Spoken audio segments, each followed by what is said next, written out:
آسان ترجمہ قرآن سورۃ البقرہ رکوع نمبر 2۔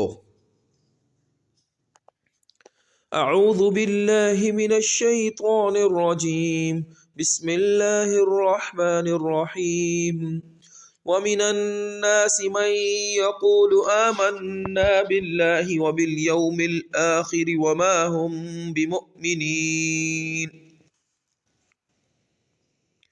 کچھ لوگ وہ ہیں جو کہتے ہیں اللہ اور یوم آخرت پر ایمان لے آئے، حالانکہ وہ حقیقت میں مومن نہیں ہیں۔ سورت کے شروع میں مومنوں کے اوصاف اور ان کے انجام میں خیر کا بیان فرمایا گیا، پھر ان لوگوں کا ذکر ہوا جو کھلے کافر ہیں۔ اب یہاں سے ایک تیسرے گروہ کا بیان ہو رہا ہے جسے منافق کہا جاتا ہے۔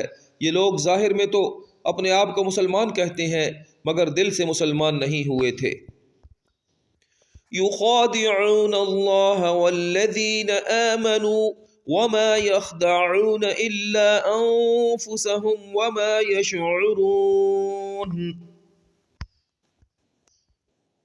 وہ اللہ کو اور ان لوگوں کو جو واقعی ایمان لا چکے ہیں دھوکہ دیتے ہیں، اور حقیقت تو یہ ہے وہ اپنے سوا کسی اور کو دھوکہ نہیں دے رہے، لیکن انہیں اس بات کا احساس نہیں ہے۔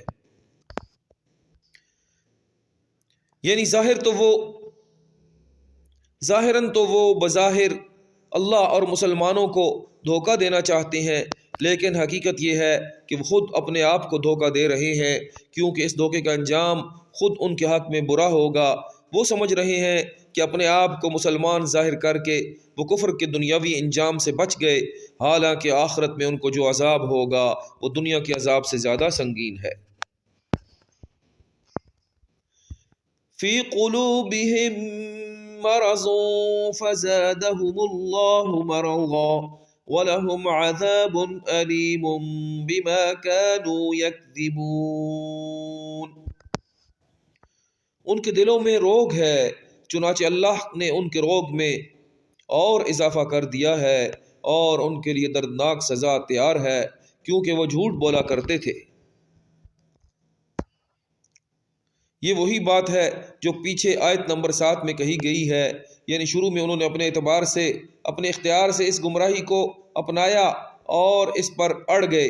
یہ ان کے دل کی بیماری تھی، پھر ان کی ضد کے نتیجے میں اللہ تعالیٰ نے ان کی بیماری کو اور بڑھا دیا کہ اب انہیں واقعی ایمان لانے کی توفیق نہیں ہوگی۔ وَإِذَا قِيلَ لَهُمْ لَا تُفْسِدُوا فِي الْأَرْضِ قَالُوا إِنَّمَا نَحْنُ مُصْلِحُونَ۔ اور جب ان سے کہا جاتا ہے کہ تم زمین میں فساد نہ مچاؤ تو وہ کہتے ہیں ہم تو اصلاح کرنے والے ہیں۔ الا انہم هم المفسدون ولكن لا يشعرون۔ یاد رکھو یہی لوگ فساد پھیلانے والے ہیں، لیکن انہیں اس بات کا احساس نہیں ہے۔ وَإِذَا قِيلَ لَهُمْ آمِنُوا كَمَا آمَنَ النَّاسُ قَالُوا أَنُؤْمِنُ كَمَا آمَنَ السُّفَهَاءُ أَلَا إِنَّهُمْ هُمُ السُّفَهَاءُ وَلَكِنْ لَا يَعْلَمُونَ۔ اور جب ان سے کہا جاتا ہے کہ تم بھی اسی طرح ایمان لے آؤ جیسے دوسرے لوگ ایمان لائے ہیں، تو وہ کہتے ہیں کیا ہم بھی اسی طرح ایمان لائیں جیسے بے وقوف لوگ ایمان لائے ہیں؟ خوب اچھی طرح سن لو کہ یہی لوگ بے وقوف ہیں، لیکن وہ یہ بات نہیں جانتے۔ وَإِذَا لَقُوا الَّذِينَ آمَنُوا قَالُوا آمَنَّا وَإِذَا خَلَوْا إِلَى شَيَاطِينِهِمْ قَالُوا إِنَّا مَعَكُمْ إِنَّمَا نَحْنُ مُسْتَهْزِئُونَ۔ اور جب یہ ان لوگوں سے ملتے ہیں جو ایمان لا چکے ہیں تو کہتے ہیں کہ ہم ایمان لے آئے، اور جب یہ اپنے شیطانوں کے پاس تنہائی میں جاتے ہیں تو کہتے ہیں ہم تمہارے ساتھ ہیں، ہم تو مذاق کر رہے تھے۔ یعنی وہ اپنے شیطانوں سے مراد وہ سردار ہیں جو ان منافقوں کی سازش میں ان کے سربراہ اور رہنما کی حیثیت رکھتے تھے۔ اللہ یستہزئ بہم ویمدہم فی طغیانہم یعمہون، اللہ ہی ان سے مزاح کا معاملہ کرتا ہے اور انہیں ایسی ڈھیل دیتا ہے کہ وہ اپنی سرکشی میں بھٹکتے رہیں۔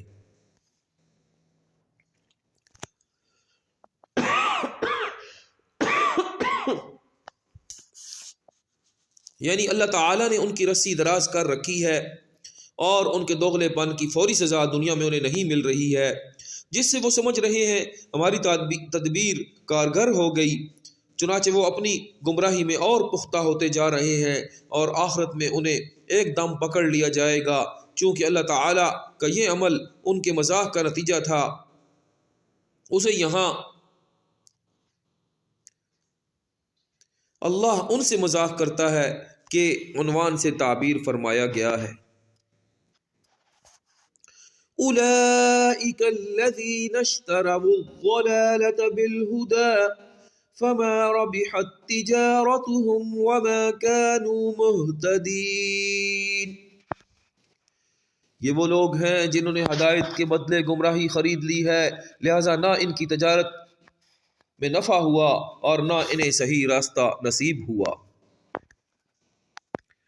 مثلهم كمثل الذي استوقد نارا فلما أضاءت ما حوله ذهب الله بنورهم وتركهم في ظلمات لا يبصرون،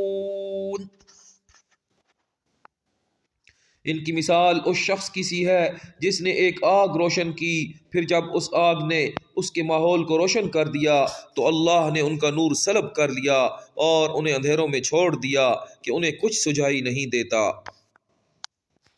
یہاں سے ان منافقوں کی مثال دی جا رہی ہے جو اسلام کے واضح دلائل سامنے آنے کے باوجود نفاق کی گمراہی میں پھنسے رہے۔ اسلام کے واضح دلائل کو آگ کی روشنی سے تشبیہ دی گئی ہے کہ جس طرح اس روشنی سے ماحول کی چیزیں صاف نظر آنے لگتی ہیں، اس طرح اسلام کے دلائل سے حقیقت ان پر واضح ہو گئی، لیکن پھر ضد اور عناد کی وجہ سے اللہ تعالیٰ نے یہ روشنی ان سے سلب کر لی اور وہ دیکھنے کی قوت سے محروم ہو گئے۔ صم بکم عمی فہم لا یرجعون، وہ بہرے ہیں، گونگے ہیں، اندھے ہیں، چنانچہ اب وہ واپس نہیں آئیں گے۔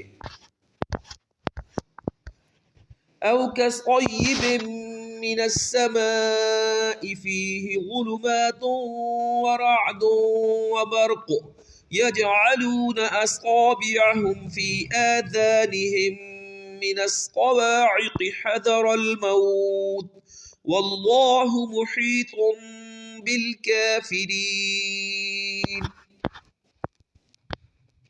یا پھر ان منافقوں کی مثال ایسے ہے جیسے آسمان سے برستی ایک بارش ہو جس میں اندھیریاں بھی ہوں اور آج اور گرج بھی اور چمک بھی، وہ کڑکوں کی آواز پر موت کے خوف سے اپنی انگلیاں اپنے کانوں میں دے لیتے ہیں، اور اللہ نے کافروں کو گھیرے میں لے رکھا ہے۔ منافقوں کی پہلی مثال تو ان منافقین سے متعلق تھی جو اسلام کے واضح دلائل سامنے آنے کے باوجود خوب سوچ سمجھ کر کفر اور نفاق کا راستہ اختیار کیے ہوئے تھے۔ اب منافقین کے اس گروہ کی مثال دی جا رہی ہے جو اسلام لانے کے بارے میں تذبذب کا شکار تھا۔ جب اسلام کی حقانیت کے دلائل سامنے آئے تو ان کے دل میں اسلام کی طرف جھکاؤ پیدا ہوتا اور وہ اسلام کی طرف بڑھنے لگتے، لیکن جب اسلامی احکام کی ذمہ داریاں اور حلال و حرام کی باتیں سامنے آتی تو وہ خود اپنی مرضی کی وجہ سے رک جاتے۔ یہاں اسلام کو ایک برستی ہوئی بارش سے تشبیہ دی گئی ہے اور اس میں کفر و شرک کی خرابیوں کا جو بیان ہے اسے اندھیریوں سے، اور اس میں کفر و شرک پر عذاب کی جو دھمکیاں دی گئی ہیں انہیں گرج سے تشبیہ دی گئی ہے۔ نیز قرآن کریم میں حق کے جو دلائل اور حق کو تھامنے والوں کے لیے جنت کے جو وعدے کیے گئے ہیں انہیں بجلی کی روشنی سے تشبیہ دی گئی ہے۔ جب یہ روشنی ان منافقین کے سامنے چمکتی ہے تو وہ چل پڑتے ہیں، مگر کچھ دیر میں ان کی خواہشات کی ظلمت ان پر چھا جاتی ہے تو کھڑے رہ جاتے ہیں۔ یعنی جب قرآن کریم کفر اور فسق پر عذاب کی وعیدیں سناتا ہے تو یہ اپنے کان بند کر کے یہ سمجھتے ہیں کہ ہم عذاب سے محفوظ ہو گئے، حالانکہ اللہ تعالیٰ نے تمام کافروں کو گھیرے میں لے رکھا ہے اور وہ اس سے بچ کر نہیں جا سکتے۔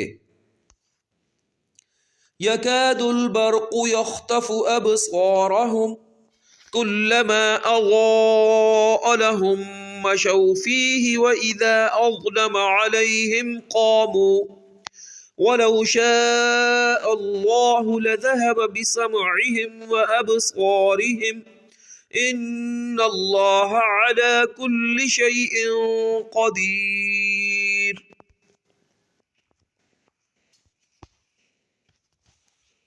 ایسا لگتا ہے کہ بجلی ان کی آنکھوں کو اچک کر لے جائے گی جب بھی ان کے لیے روشنی کر دیتی ہے وہ اس روشنی میں چل پڑتے ہیں، اور جب وہ ان پر اندھیرا کر دیتی ہے تو وہ کھڑے رہ جاتے ہیں۔